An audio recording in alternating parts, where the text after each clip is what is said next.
Hi, this is Sean with CSSA. This is Mike. This is Will.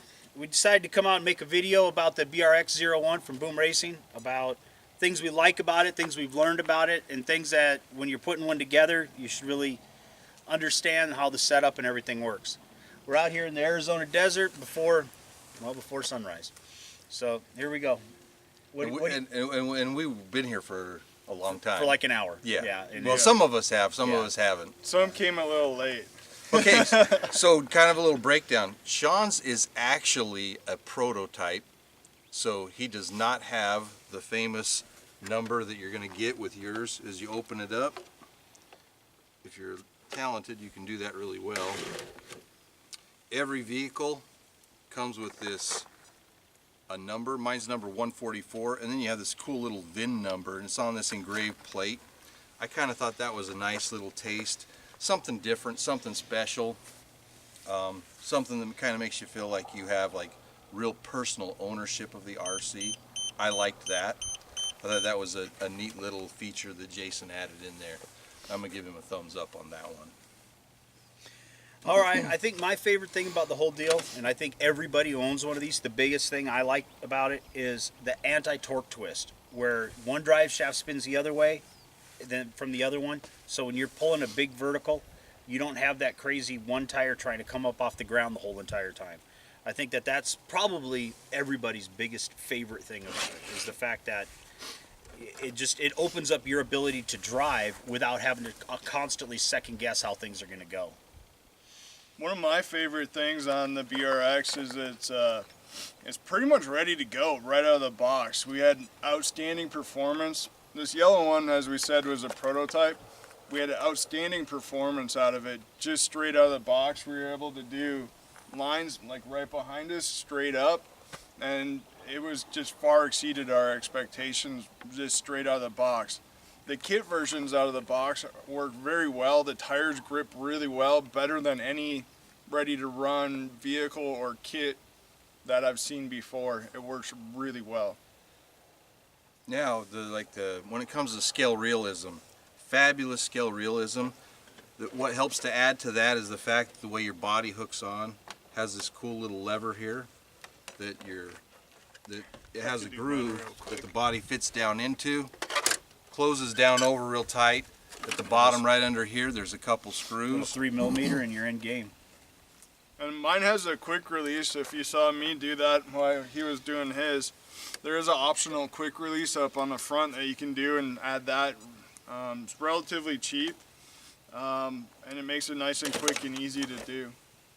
So in that much time, you're good to go. And mine's a prototype, so my body don't come off. I think it said hands-free and it's tools-free. Yeah, it's tool-free. Tool-free? Yeah, tool-free. That's just a will at 5 in the morning. Now, one little difficulty is the fact that when you want to go with the full interior on the killer body Toyota LC70 truck, you're going to have to relocate the battery and relocate everything that's where the battery once was. So what I did is I made a little wood box, kind of decorated it up.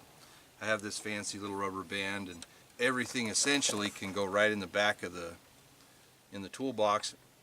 And there's a hole cut into the body where all the wires go into, and you don't see any wires. And that's kind of something that we prefer to, if we're going to keep it real, hide all the wires. And what Boom Racing is saying, in another month from the time of this video, that they will have a production box that'll fit in the back. So when you do the relocation and everything, you won't have to fabricate anything. And it's a little aluminum thing, looks like something you'd actually see in the back of a truck. The other thing that's really awesome about them is their adjustability.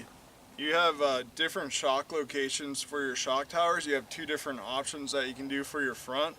The rear on the chassis frame rails itself has multiple points along it. It was a lot of fun actually setting them up and figuring out which way you want it and how you want it to perform. We were able to get some outstanding performance, and I think all 3 of us are very similar, but we're all slightly different for each truck's configuration. Like, to elaborate more too on like what Will said, the one thing we found is that you can move these shock positions back farther. So if you wanted to go pure class 1 or class 2 style crawling with tons of articulation, you have the ability to do it. Or if you want to go scale with a harder body, or not harder, excuse me, a heavier body, and you need to get more vertical shock load on it, you have the ability to do it. Where when you get into other ones, you may have the ability to move the shocks back and forth like what, maybe a half an inch. This, you can move these literally. If you go to the rear position, you can move the shock positions like by an inch. So you can gain way more flex out of it. I mean, really a neat touch. And I also like the fact too that he includes, meaning Boom Racing includes the a waterproof shift servo and all the linkage and everything. So when you get it, you don't have to deal with the shift servo. Now the shift servo has been kind of an issue because it only wants 6 volts. So if you play around with BEC voltages and you crank it up to 7.4, you may end up thinking about getting a different servo because it has kind of smoked a few. But now I've noticed that most of those little shift servos, they always say on them 6 volts. I don't know even. I had a This one's Savox been running one, 7.4 and you've been running 7.4 like and it's 5 stock months. one, so Yeah, and I run 7.4 on mine, and I've had absolutely no issues. The 2-speed is a real nice integrated part of it in the chassis. If I Let can me get a my picture of body that. off. I'll put that up there. Hold on. I'll put that in the video here. And just let me know when you want me to zoom in on something. The shift servo is actually located in the rear, and it goes through a linkage that goes straight across, and you'll be able to see this better in a picture. And it goes into the transmission. It's real easy to set up as you're setting it up. It is one part in the initial setup and build that you do need to connect everything and get it set up. It's kind of like a middle point in the assembly of the actual chassis. Hold on to that one more sec, Will. Another thing I think is really interesting, if you notice there's no exposed spur gear. So all the spur gear is on the inside. If you use these little lines right here, it says it goes between 16 and 9. That's counting a 32 pitch pinion. Or 32 pitch pinion. Boy, that's a tough one. But you just line it up across the top of it, and then you're in. There's no more having to play with gear mesh. What this does do is it makes it super quiet. Now, what we also found is because the leverage point has been changed to the inside, you may find yourself having to go with a little bit more wind on the motor to be able to hold the vertical hills because you just don't have the leverage that you would on a normal one. But overall, this one's running a 45 with 11 tooth. You're running a what? I'm running a 35 with an 11 tooth. And 45 with a 9 tooth. so he gets there eventually, but Yeah. it takes him a little while. Yeah, But we get to do donuts. So But I that's buy important. cheap motors too, so. Yeah. Let's do that. One thing I really like about the BRX, durability. Everything is of metal. You get all the heavy duty links, metal drive lines, even the metal shocks. I've changed my shocks out a little bit. Even the axles are heavy duty axles. And using the word axial, this thing isn't plastic. It isn't a piece of junk that about 5 minutes after you buy it, you need to spend another $400 or $500 upgrading it. This You don't one- have to upgrade it. You can upgrade this if you want. We've all been playing around with side rail ideas and stuff, but overall, the trucks, as you see them, our shocks have been changed. Will actually has the original shocks. Yeah, I'm still running The only difference he original has shocks. is he put a set of the baby hustlers from Boom Racing on it. But otherwise, that truck is 100% the way you would get it, and you don't have to do any upgrades. That's, I think, probably the nicest part about it. You Yeah. just get it and go. Yeah, and that's what was my one key that I thought I really liked, and the one part that Sean hit is this combination with all the metal linkages and that. Oh, yeah, well, you got it up. We got to talk about something. The- Behind the axle steering. Chase, bring that up in here a little bit. Behind the axle steering. If you look at it like this, when you pull it into the rocks, there's no link to hit. It's all back behind here. That is really neat when you're trying to crest rocks and stuff or approach into them. You don't get hung on it. But if you did want, you can move it to the front side, and you're supposed to get, I've never done it, but you're supposed to get 55 degrees of turning instead of 45 degrees of turning. It's a neat feature that if you're going to go competition, you need more steering, you got the ability to do something like that. Well, the drive shafts. We haven't had a drive shaft problem. Yeah, This no- one's got no hundreds issues. and hundreds of hours of runtime on it. This is the second body, as a matter Yeah, I of was fact. gonna say plenty of rolls too, and then plenty of abuse on that prototype that we put it through here and several other locations around here. 9 foot to the concrete. Body blew apart. Put a new body on. Get back out there. One thing we always kind of joke about is with a lot of RCs out there, we always make this comment: "It's great, but," and and then there's a big but after that. We've owned a lot of different RCs. Personally, I've owned everything from G-Made, RC 4-wheel drive, Axial, Boom, Viterra, and they all have their great but. This thing is actually the first thing that we've ever been able to say it's great, and then there's no but after that. It's butt free. It's butt free. There you go. Yeah, Butt free. It's pretty Butt-free much design. it's pretty much the aftermarket stuff. Besides your own electronics, everything else is just customizing it to make it yours and make it how you want it. Whether you're adding an interior, you're adding that exterior battery box, you're adding whatever you want on there. Different bumpers. You know, I've seen people even running like Ford Super Duty bodies on these chassis. They've been out for a little bit. There's about 150 floating around out there. They're in the production ones right now for the first batch. And the second batch just got delivered. Yeah, you know, and then after that, it's just, you know, your shock upgrades. If you want to upgrade your shock, I left mine stock, and I've been super pleased with them. And right now, until they're broke, don't fix it for me. So. And like I say, the one nice thing about it is if you want to build a trail vehicle, be 100% scale, be all realistic, you can do that with the same chassis. Or at the end of this video, we'll show this thing has no problem pulling 60-degree verticals. It will do whatever you want it to do, and all it really requires is just changing your shocks a little bit. I mean, you don't change out the shocks, you change the position. And also, I think none of us have done it, but others have. In the back, there's cutouts, and they do sell a kit. So if you want to go leaf springs on it, bolt it on. You ain't got to go through and buy a bunch of other stuff and link kits and all that. You just buy the spring kits. The perches are already on the axles. You just screw them down, done. Like it's neat to see customizable features that you don't have to spend twice as much as on the cost of it to make the upgrade. That and the waterproof servo box or receiver box. This thing has been swimming numerous times to the point where it's lost all control. Like it was a submarine. Yeah, it was so deep that we we lost radio control of it. Pulled it out, then I got home and I pulled it apart, dry as a bone. Then when I got home, I pulled the motor away from the transmission to see if there was water inside there. Nothing. So I think in that sense we're really doing very well as far as a prototype getting just massively abused. So. And since when did we get mosquitoes in Arizona? Oh wait, here's one for you too. This is the here. Chase, zoom in on this a little bit. This is the skid plate that you can get for it. It comes on here, and then what it does is it protects the front bumper. It doesn't seem like it would be really like that important, but trust me, it is. It definitely gives you a nice slide point on the rocks. Because the front bumper the plastic of the body doesn't think it's very funny. We don't get it like this. Yeah. We're just too cheap to have bought one yet. Prototype. Thanks for sending one, Jason. Well, I say we cut and put our what is it they say money where our mouth is. That's right. And show people just what these things actually really can do when they're driven. All right, let's do some driving. All right, so here we are. We're going up one of our areas that we tested the prototype hustlers and the prototype truck on. This is a Viterra. Yeah, this is a Viterra. What we're trying to show you is how the anti-torque twist, watch the front tire on it. See it? See how it's off the ground constantly?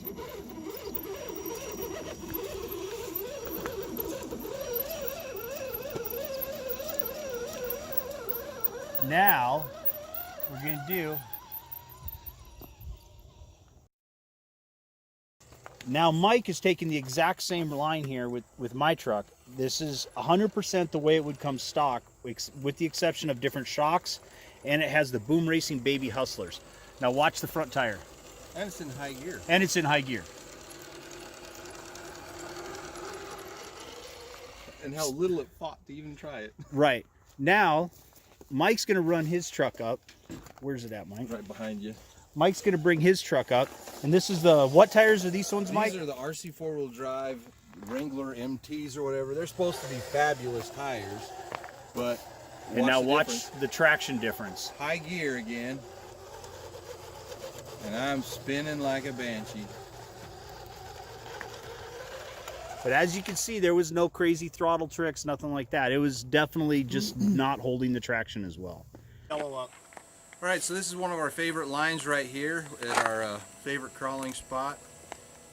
We have been able to get other vehicles to come up this, but never a hard body like these BRX01s.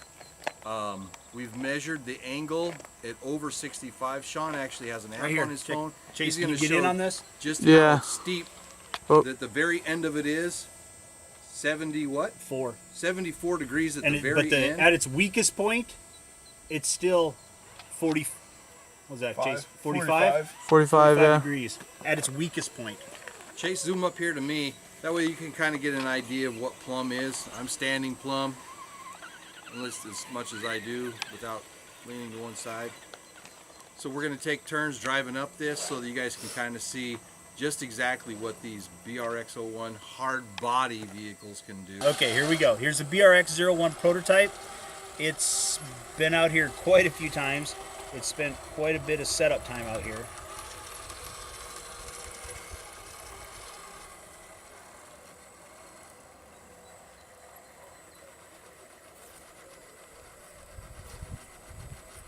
And it should go right about now. Okay, cut. All right, so here we got, this is not a prototype, this is the actual production build. It has the exception of the Boom Racing Baby Hustlers on it. And your rock slides are... Yeah, I do have axial rock sliders off of SCX that was on my bench at the time, just to fit, and But Will's it a nice worked. guy, so we're not going to totally chastise him for his choice of rock slides. But And they both use the A word. yeah, we use the A word. Back right, there you go. Back right. Straighten up. Straight up. Left. Left. Back right. Let it dig itself all the way to the right now. Keep going right. It's going to bite right about there. And there we are. That is 100% stock with the exception of his axial rock sliders and a set of Boom Racing Baby Hustlers. That is 74-degree vertical incline. It will pull it, and that's a hard body truck. I don't really know what else you can expect from it. I mean, yeah, when we brought the prototypes out, we were right here, and we were like, this is gonna make or break, and we're gonna know whether it's good or not. And the very first time after it was built, when we brought the prototype here, ran it up this line, we were all just absolutely shocked at it. and then the best thing about it is the fact that when Jason entrusted us to do testing with the prototype, I was so happy it worked exactly the way it was supposed to. He listened to every single concern and question and comment that everybody's made. He added all of it into one platform. You don't have to spend $500 buying it and then another $500 buying the metal stuff, buying this, buying that. He listened, and I can't even remotely explain how much I appreciate the fact that one manufacturer listened. That's uncommon and completely unheard of. Yeah, and didn't come up with something 2 years later that everybody wanted. You want to film this one, Will, and I'll try to walk Mike up with his inferior You with tires. my inferior tire combination. We'll give it a whirl. It may or may not fly. All right, here we go. What do you want me to film? This is the first time we've ever taken this up here. I got it. Got it. And bring it more to the right. Try to hold that line on the inside a little. There you go. Just like that. Let it fall. Ooh, look at how much it doesn't hold. This is going to get interesting. Same thing. Hold the left. Keep going right. Keep going right if you can. It's the tail's sliding out. Tail slide. All right, we'll go again. I'm trying to get Chase actually in the picture. Okay, Chase, So- when you 'cause run out of Chase is battery- trying to stay level. Yeah, when you run out of battery, Chase, scream. We'll... It says it's still recording, but it's like, yeah. Now mine does not have Baby Hustlers on it because when I went to order them, they were out of stock. But based on its performance today, it's Gonna get them. gonna get them. Now here's an interesting point. I have had the Boom Racing mud terrain tires, the 1.9s on this, and it does do this. Ooh. So it's kind Let's of a little reset you bit here. of a, We know you can make this. Try coming farther to the right before you break to the crack.